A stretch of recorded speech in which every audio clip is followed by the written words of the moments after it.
kabaro yung kisame na tumama yung drone ko. Kasi dapat pag nag-upgrade pala tayo ng firmware, dapat ay nakakalibrate. So yun ang isang malaking kong problema dahil hindi po ako nakapagtanong. So para sa akin ay talagang mahirap. So yan, aral na sa akin yon. Kaya ito, nakapagpalit ako ng mga propeller dahil lahat halos ng propeller ko ay gas-gas at sira na po yung kulay orange doon sa tip ng propeller. So medyo okay naman, medyo may mga matitigas lang na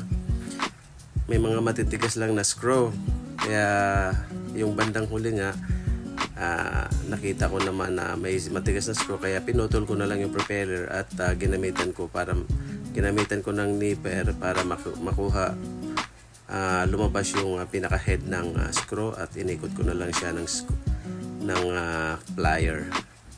So yun, kasalukuyan ko ang pinapalitan yan. Medyo mahirap talaga. Kaya dapat dubling ingat lang mga kabaro dahil siyempre mahal yung drone natin, mahal itong Mini 3 Pro, kaya medyo hirap din, siyempre kailangan alagaan. Kaya paalala ko mga kabaro sa ating mga ka-drone na may mga ganitong klaseng problema, yung sa akin lang naman disclaimer lang, hindi ko po alam kung ano po yung experience ng iba. Sa akin kasi nung ulitin ko lang, nung mag-upgrade ako ng firmware, lumabas kasi doon sa screen ng remote natin na upgrade ang firmware. So nung nag-upgrade ako, excited, pinalipad ko kaagad. Nung napalipad ko, butit nasa loob ako ng bahay kasi hindi siya tumigil hindi siya makontrol ng remote. Kaya yun. So, blessings na rin in disguise dahil nasa loob ako ng bahay nagpalipad. Kaya yun, tumama sa yung pinakita ko sa inyo kaninang butas ng aming kisame. So, kaya paalala ko na alam ko naman na mas expert kayo dito. Kaya, syempre sa akin lang dahil experience ko. Siguro kung sa labas ako nagpalipad, siguro tuloy-tuloy yun at hindi ko na makita yung drone ko. Kaya mga kabaro, wag niyo po akong pamarisan na mag-upgrade ng firmware and then hindi nyo i-calibrate.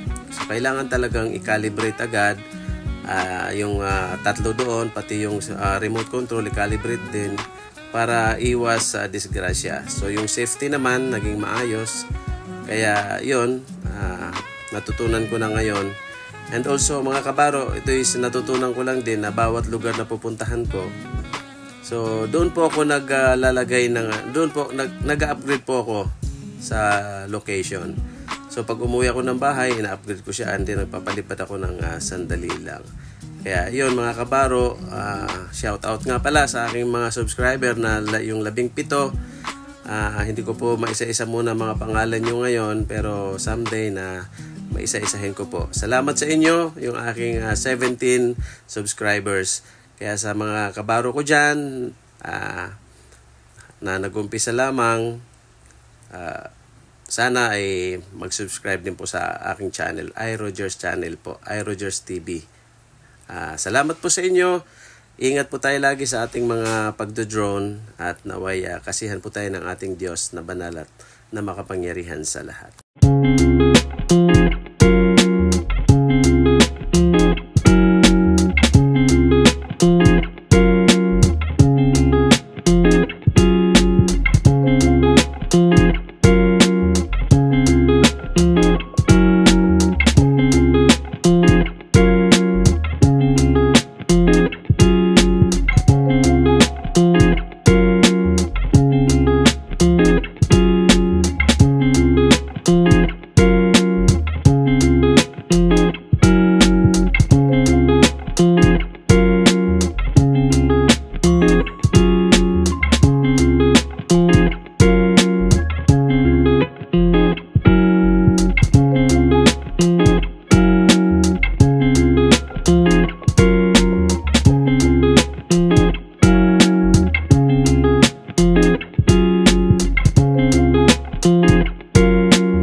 Basta